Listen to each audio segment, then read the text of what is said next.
जी बिस्मिल्लाह रहमान रहीम। और आई जी कैम में खुश आमदीद वंस अगेन। यस, टाइम भी हो सकता है। तो ये कूलिंग कर्व है। कूलिंग कर्व में वाई एक्सिस पे टेम्परेचर होगा, एक्स एक्सिस पे बस आप उसको कूल कर रहे हैं, यानी कितना कूल कर रहे हैं। वक्त के साथ साथ आप कूल किए जा रहे हैं। ठीक है। तो अगर आप टाइम भी लिख सकते हैं, लेकिन आपकी एजम्पशन में यानी आपको पता होना चाहिए कि हाँ साथ साथ चीज कूल हो रही है। ठीक है, whatever it is being cooled. Y axis is more obvious के इसके ऊपर टेम्परेचर है, और बाकी आपको पता है कि ये क्या है। सो इसमें हम दोबारा रीजन को किस तरीके से डिवाइड करेंगे? एबीसीडी कर लें।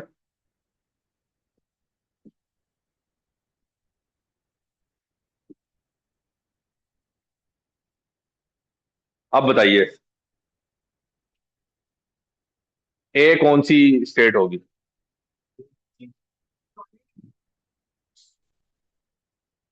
अगर गैस थोड़ी देर है। के लिए सॉलिड मान थोड़ी देर के लिए सॉलिड मानते हैं, सॉलिड क्या बनेगी? Super solid. हाँ। तो जाहिर गैस ही फिर कुछ और बन सकेगा ना। तो अगर सॉलिड होगा बेचारा बनेगा क्या? तो यस, गैस से शुरू करेंगे हम। अच्छा, अगेन याद रखिएगा कि हम जो भी बातें कर रहे हैं हम किनेटिक पार्टिकल थ्योरी की टर्म्स में करेंगे। लैंग्वेज हमारी किनेटिक पार्टिकल थ्योरी वाली होगी। तो गैस के पार्टिकल्स इस पॉइंट पे इनकी पार्टिकल सेपरेशन क्या है? कितने सेपरेट है? Far apart, close together? Far apart. Particle arrangement regular irregular, या no arrangement? No arrangement. Particle motion, free motion, random motion, या स्लाइड ओवर ईच अदर, या वाइब्रेशन? Free motion. बात समझ आ गई? ये गैस की सूरत हाल है यहाँ पे। अब हम क्या करते हैं, इसको कूल डाउन करते हैं। तो कूल डाउन से क्या होता है? रीजन ए के अंदर टेम्परेचर क्या कर रहा है? डिक्रीज कर रहा है। टेम्परेचर डिक्रीज कर रहा है, इसका मतलब ये हुआ कि यहां पे भी गैस थी, यहां पे भी इस पॉइंट तक ये क्या है? अभी भी गैस ही है, लेकिन गैस के पार्टिकल्स की जो स्पीड थी वो कम हो गई है अभी भी गैस, मगर वो अब जरा स्लो मूव करने लग गई है। उसकी एवरेज काइनेटिक एनर्जी कम हो गई है। क्लियर? जैसे ही वो यहां पे पहुंचती है इसका टेम्परेचर कांस्टेंट हो जाता है। हालांकि आप उसको कूल कर रहे हैं, मगर उसका टेम्परेचर डाउन नहीं हो रहा। वजह? हाँ, वो फॉर्म चेंज कर रहा है। ठीक है। गैस जो है वो अपना स्टेट को अपनी स्टेट को चेंज कर रहा है। तो गैस के पार्टिकल्स के साथ क्या हो रहा है? अब उसकी काइनेटिक एनर्जी तो कम नहीं हो रही, लेकिन वो आपस में जुड़ रहा है। उसमें अट्रैक्टिव फोर्सेस डेवलप हो रही हैं। अट्रैक्टिव फोर्सेस यानी वो इतना करीब आ गया है, गैस के पार्टिकल्स इतना करीब आ गए हैं कि उन पार्टिकल्स के बीच में अब अट्रैक्टिव फोर्सेस डेवलप होना शुरू हो गई। ठीक है। सो जैसे ही अब आप यूं सोचें, कूलिंग डाउन की वजह से उनके एनर्जी में डिक्रीज आना चाहिए था। एनर्जी में डिक्रीज की वजह से टेम्परेचर डाउन होना चाहिए था। ट्रू। लेकिन अट्रैक्टिव फोर्स बिल्ड होने की वजह से एनर्जी रिलीज होती है। ये बात बार बार अब आगे आएगी, जब हम एनर्जेटिक्स कर रहे होंगे तब भी मैं ये बात करूंगा। Bond formation is an exothermic process, and bond breaking is an endothermic process. ठीक है। मैं अभी ये बात कर लेता हूं, उसको ख्वाब की तरह जहन में रखें, बेशक अभी भूल जाए, मुझे कोई टेंशन नहीं। ठीक है। एक्सोथर्मिक का मतलब होता है एनर्जी रिलीजिंग, एंडोथर्मिक का मतलब होता है एनर्जी सकिंग। ठीक है। जो भी एनर्जी रिक्वायरिंग प्रोसेस। अच्छा, एक्सो आउट को कहते हैं।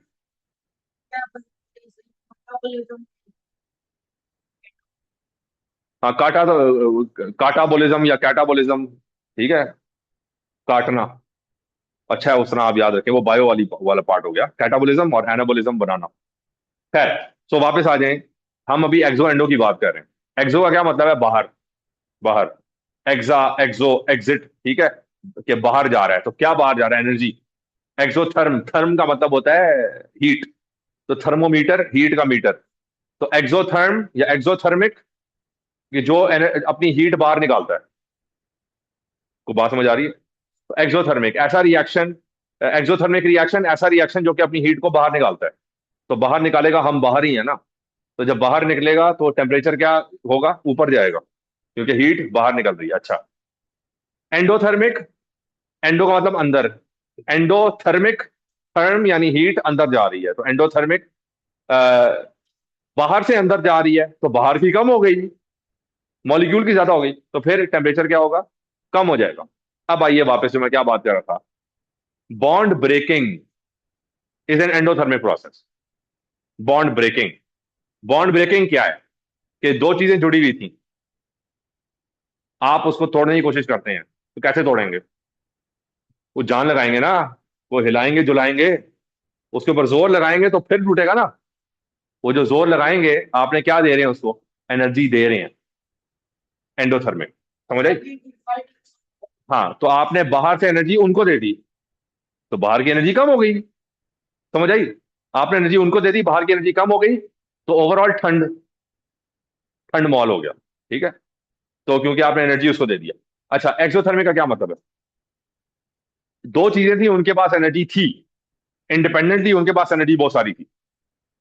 जब वो जुड़ गए, ये अभी आप ज्वाइंट फैमिली की बात जो कर रही थी, दो लोग जो अकेले अकेले रह रहे थे, उनके पास बड़ा मतलब अपने अलग से पैसे कमाने पड़ रहे थे उनको, वो रेंट अलग से देंगे, खाना अलग से खाए, ये मेरी मेरी कहानी है सारी।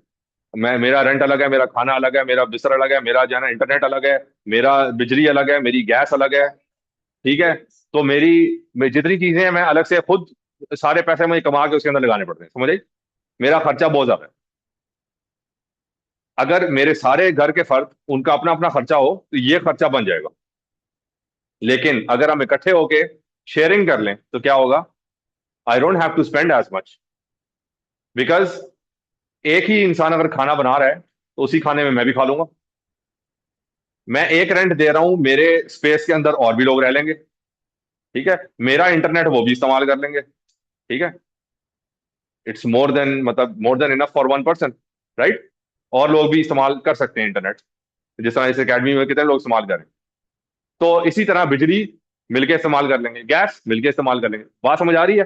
तो शेयरिंग रिसोर्सेज, जब एटम्स इकट्ठे हो जाएंगे, तो उनकी एनर्जी रिक्वायरमेंट्स क्या होंगी, कम होगी, कम हो जाएंगी, तो वो ज्यादा स्टेबल हो जाएंगे। तो ये जो एक्स्ट्रा एनर्जी थी अकेले के पास, वो कहां जाएगी, वो रिलीज हो जाएगी, बात समझ आई, एक्सोथर्मिक।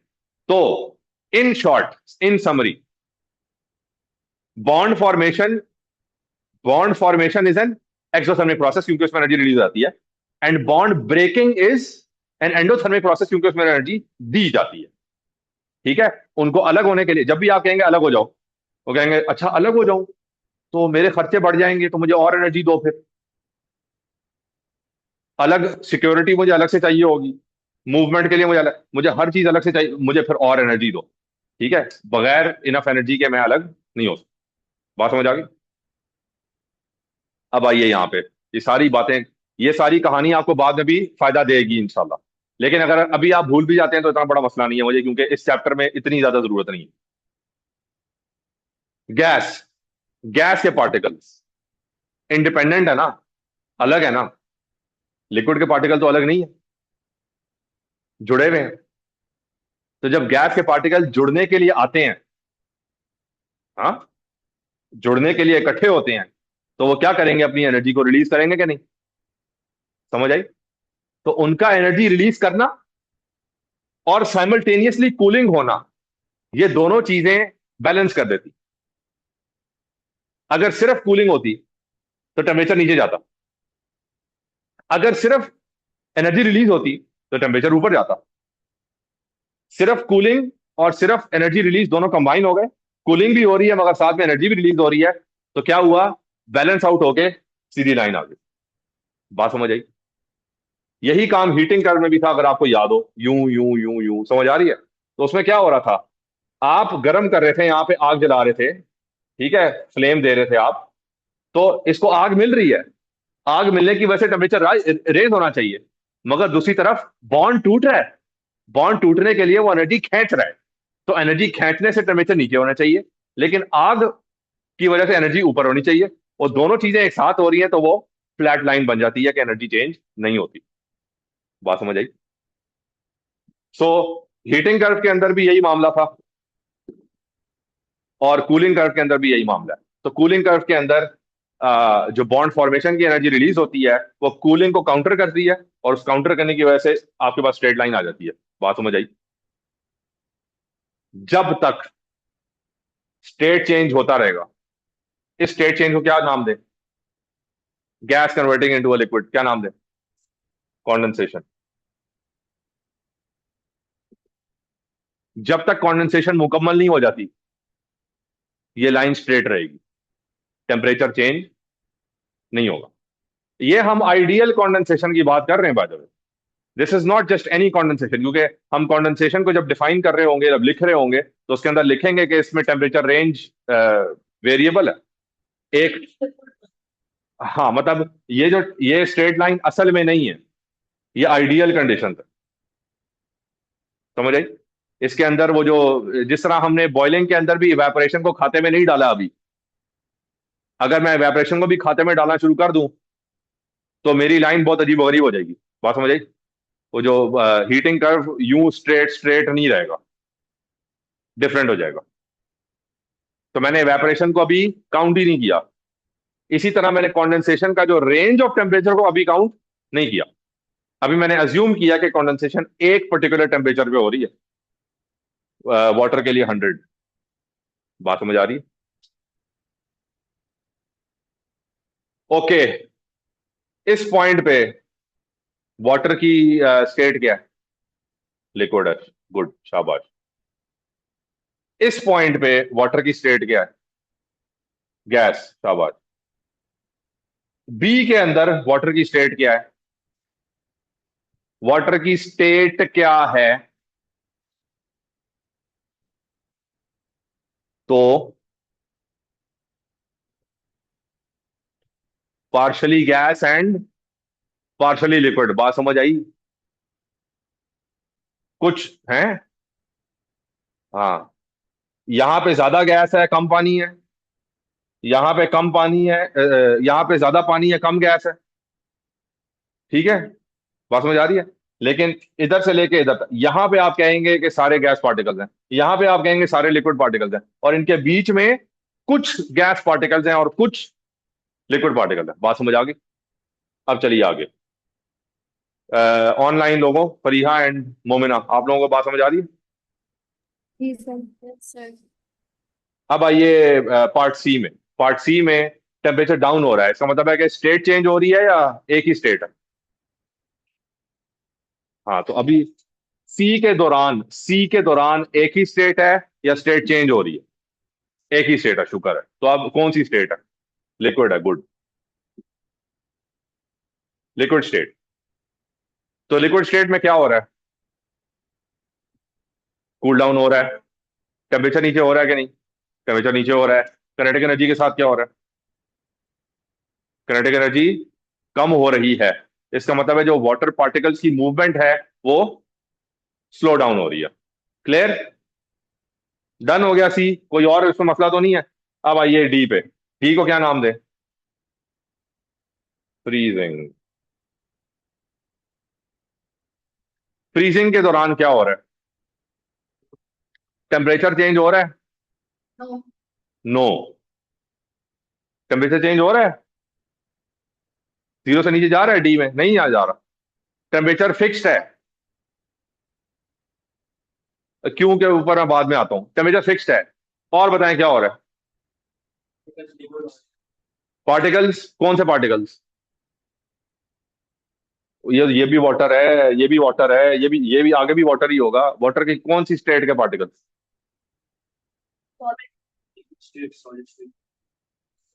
हाँ, लिक्विड स्टेट यानी वाटर के जो लिक्विड पार्टिकल्स हैं वो क्या कर रहे हैं? उनमें stronger forces of attraction develop हो रही हैं। Stronger forces of attraction develop हो रही हैं। अब उन फोर्सेस के डेवलप होने से एनर्जी रिलीज हो रही है और साइमल्टेनियसली कूलिंग करने की कोशिश की जा रही है। तो ये दोनों इफेक्ट्स आपस में कैंसल आउट होके टेम्परेचर कांस्टेंट हो जाता है। बात समझ आ रही है? यहां पे क्या हो रहा था? लिक्विड में कोई नई अट्रैक्टिव फोर्स तो नहीं डेवलप हो रही थी ना, तो उसकी वजह से एनर्जी रिलीज तो नहीं हो रही थी। इस वजह से टेम्परेचर नीचे जा रहा था, क्योंकि कूलिंग वाला काम चालू है और एनर्जी रिलीज वाला काम कोई है ही नहीं। यहां पे क्या है, कूलिंग वाला काम भी चालू है और साथ में एनर्जी रिलीज भी हो रही है। एनर्जी रिलीज क्यों हो रही है? एनर्जी रिलीज क्यों हो रही है? अट्रैक्टिव फोर्सेस की वजह से। क्योंकि जब लिक्विड पार्टिकल्स सॉलिड बन रहे हैं तो वो अपनी एनर्जी गिव अप कर रहे हैं, अपनी एक्स्ट्रा एनर्जी गिव अप कर, नहीं बात समझ आ रही? लिक्विड पार्टिकल जब सॉलिड बनते हैं, लिक्विड पार्टिकल आराम से घूम फिर सकता है, स्लाइड ओवर ईच अदर कर सकता है? सॉलिड पार्टिकल ये काम कर सकता है? नहीं। क्यों? एनर्जी नहीं है। वो एनर्जी कहां गई? रिलीज कर दी। बात समझ आ रही है? नहीं। लिक्विड पार्टिकल जो कि आराम से मूव अराउंड कर सकता था, उसने अपनी एनर्जी सेक्रीफाइस कर दी ताकि वो वाइब्रेशनल स्टेट में चला जाए। बात समझ आई? ये है वो एनर्जी जो उसने गिव अप किया, सेक्रीफाइस किया, रिलीज किया। और ये वो एनर्जी है जिसको टेम्परेचर ऊपर करना चाहिए, लेकिन वो नहीं कर पा रहा क्योंकि कूलिंग भी हो रही है साथ साथ। समझ आई? आप किसी और दुनिया में लगता है आज, हैं? कुछ और सोच रहे हैं? नींद आई हुई? हाँ जी हारून, समझ आई बात है? अच्छा आप आइए, ई को क्या टाइटल दूं? अच्छा बल्कि मुझे ये बताएं, यहां पे सारे पार्टिकल्स क्या हैं? इधर, यहां पे सारे पार्टिकल्स क्या हैं? यहां पे सारे पार्टिकल्स क्या हैं? यहां पे पार्टिकल्स क्या हैं? पार्शली लिक्विड और पार्शली सॉलिड। अब ई में बताएं, ये सॉलिड है और ई के दौरान हो क्या रहा है? कूलिंग हो रही है, तो पार्टिकल के साथ क्या हो रहा है? पार्टिकल के साथ क्या हो रहा है? पार्टिकल्स, उनकी वाइब्रेशन स्लो होती जा रही है। बस। बस। जी ऑनलाइन लोगों, समझ आई है चीजें? Yes, sir. Yes, sir.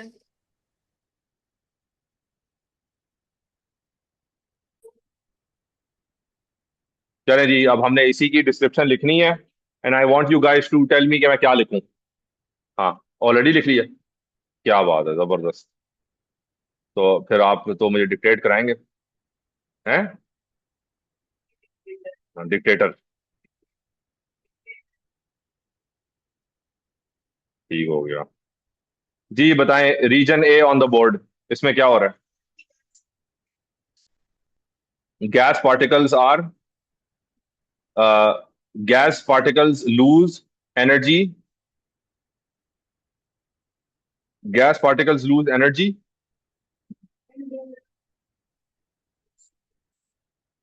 नहीं, इंटरमोलिकुलर फोर्सेस की बात ही नहीं है यहाँ पे। Their kinetic energy, kinetic energy decreases. ठीक है, गैस पार्टिकल्स के काइनेटिक एनर्जी डिक्रीज हो रही है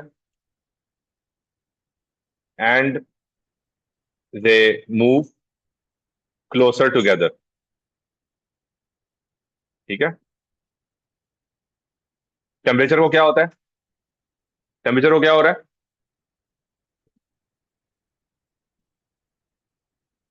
डिक्रीज कर रहा है ना, नीचे आ रहा है, डिक्रीज कर रहा है। अच्छा, द टेम्परेचर डिक्रीजेस। ठीक है, ये रीजन ए हो गया। अब आइए रीजन बी, इसको मैं क्या बोलूं? अच्छा, रीजन ए को हम अगर समराइज करेंगे तो क्या समराइज करेंगे? गैस स्टेट, है ना? रीजन बी को क्या समराइज करें? नहीं, समरी क्या क्या डालूं? कॉन्डेंसेशन, ठीक। अब बताएं क्या हो रहा है यहाँ पे?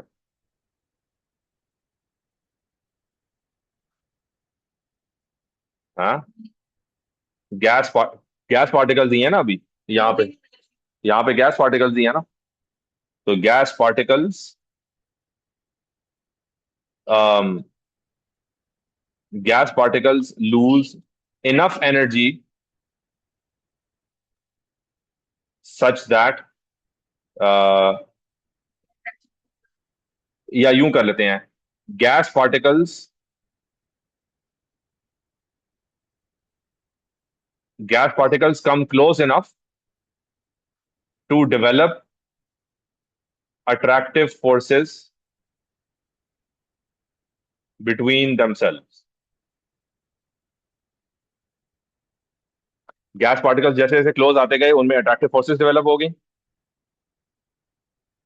ये भी मेरा ख्याल है लूज एनर्जी भी कर लेते हैं। Gas particles lose energy and come close enough to develop attractive forces between themselves, um, turning into liquid.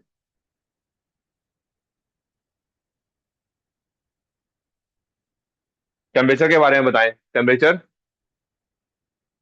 Temperature remains constant. ठीक है, तो टेम्परेचर रिमेन्स कांस्टेंट। ठीक है, अगर आपने एडिशनल इंफॉर्मेशन देनी है तो आप ये इंफॉर्मेशन दे सकते हैं कि अट्रैक्टिव फोर्सेस बिटवीन देमसेल्व्स, जैसे ही वो अट्रैक्शन डेवलप होती है तो एनर्जी। खैर मेरा ख्याल है ये एडवांस आप ना लिखें तो खैर है, ना भी लिखें तो खैर है। चलें आगे चलते हैं, रीजन सी में चलते हैं।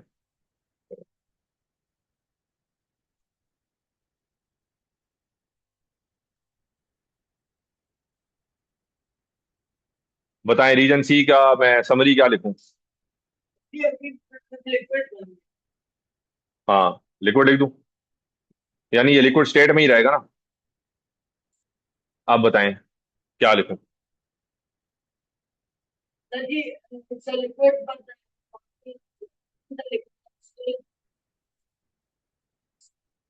लिक्विड पार्टिकल्स बोलें लूज एनर्जी। आगे बताएं, मैसिव अमाउंट। हाँ, their kinetic energy decreases and they move closer together, but that's it। इतना क्लोज नहीं आते कि उनके दरमियान अट्रैक्टिव फोर्सेस डेवलप हो। वो खाली क्लोजर आ रहे हैं, काइनेटिक एनर्जी डिक्रीज हो रही है, स्लो डाउन कर रहे हैं, दैट्स इट। टेम्परेचर के बारे में बताएं। कौन सर? The temperature decreases. ठीक है, टेम्परेचर डिक्रीजेस तो द टेम्परेचर डिक्रीजेस। चलें जी, रीजन डी, इसको क्या समराइज करें। यानी इस स्टेट चेंज है ना ये, फ्रीजिंग इसकी समरी है। जी बताएं क्या लिखूं। लिक्विड पार्टिकल्स, लिक्विड पार्टिकल्स बोलें।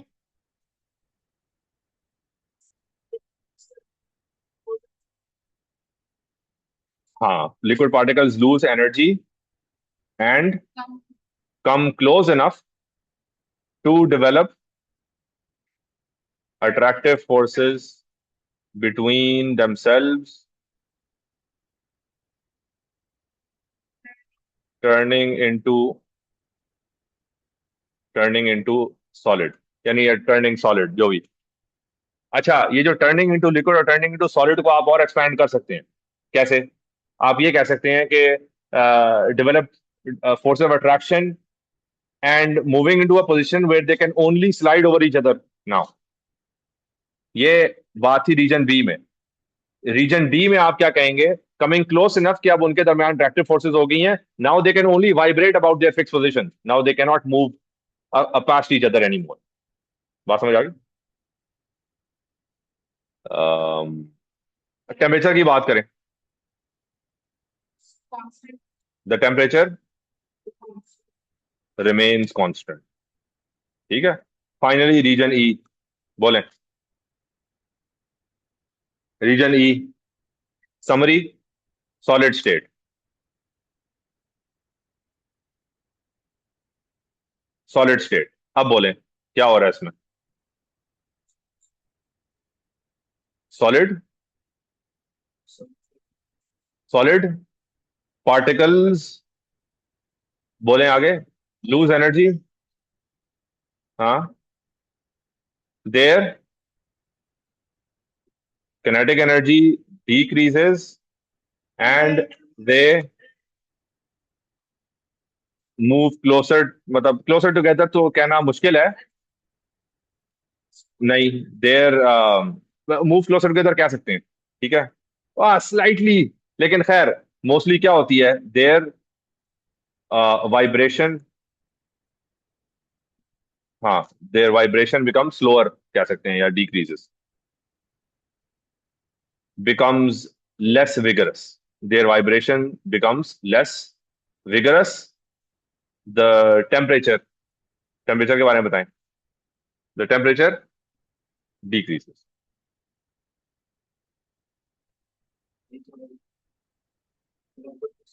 हाँ, थोड़ा ऊपर कर सकते हैं।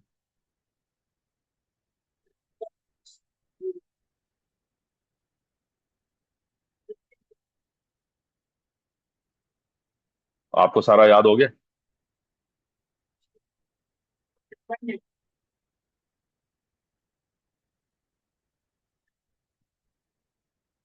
You know all this, right? हाँ,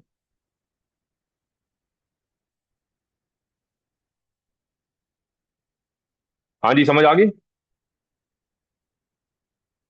अब अगली बार विल टॉक अबाउट प्रेशर, जो प्रेशर चेंजेस, और हम थोड़ा सा इवेपोरेशन और कंडेंसेशन को भी डिस्कस करेंगे, ठीक है। हमने इन सब को एक एक करके दोबारा, जो स्टेट्स ऑफ मैटर और चेंजेस इन स्टेट को हमने डिस्क्राइब करना है। बस 2 मिनट, अब बैठ जाए आके, आ जाए। तो हमने इसको डिस्क्राइब करना है। तो चलें, ठीक है, नेक्स्ट टाइम इंशाल्लाह। ओके। जी जी, सवाल, तस्वीर ले लें, ले लें, ले लें तो सवाल।